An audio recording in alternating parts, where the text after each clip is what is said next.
कहानी की शुरुआत एक बदला। कहानी एक अंधेरे अतीत से शुरू होती है।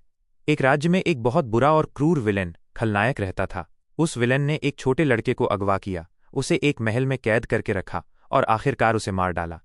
लेकिन 10 साल बाद वो लड़का, जिसे सब मरा हुआ समझ रहे थे, एक नौजवान बनकर वापस आता है। वो अब बहुत ताकतवर है और उसके मन में सिर्फ बदला लेने की आग है। वो उस विलेन को ढूंढता है और अपनी तलवार से उसे मारकर अपना बदला पूरा करता है।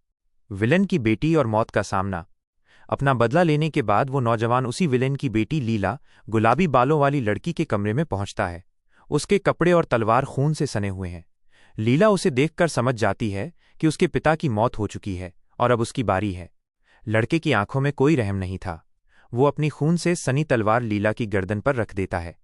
लीला बुरी तरह डर जाती है और अपनी जान की भीख मांगती है, लेकिन लड़का साफ साफ नहीं कह देता है। लीला को यकीन हो जाता है कि वो मरने वाली है। वो सोचती है, मैं भी इनके साथ मरने जा रही हूं। बचने का आखिरी रास्ता, अतीत में वापसी। जब लीला को बचने का कोई रास्ता नहीं दिखता तो उसकी नज़र अपनी उंगली में पहनी एक अंगूठी पर पड़ती है, जिसमें एक नीला जादुई पत्थर लगा होता है। वो फैसला करती है कि उसके पास अब कोई और चारा नहीं है। वो लड़के को चौंकाते हुए उस अंगूठी से पत्थर निकालकर निगल लेती है। ये एक रिग्रेशन स्टोन था, यानी अतीत में वापस ले जाने वाला पत्थर। पत्थर निगलते ही लीला खांसते हुए बेहोश हो जाती है और उसकी मौत हो जाती है। एक नया मौका और जीने का संकल्प। अगले ही पल लीला की आंखें खुलती हैं। वो हाँफ रही होती है और खुद को अपने बचपन के कमरे में पाती है। वो एक छोटी बच्ची बन चुकी है।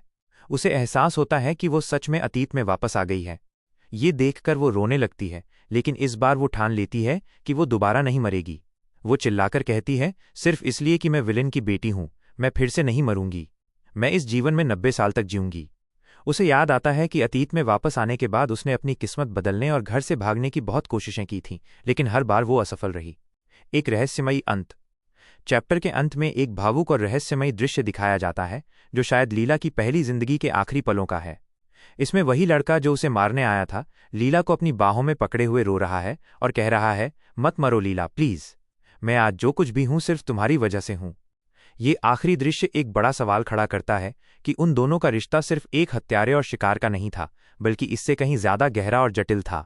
ऐसा लगता है कि लड़का उससे नफरत करने के बावजूद उसे खोना नहीं चाहता था।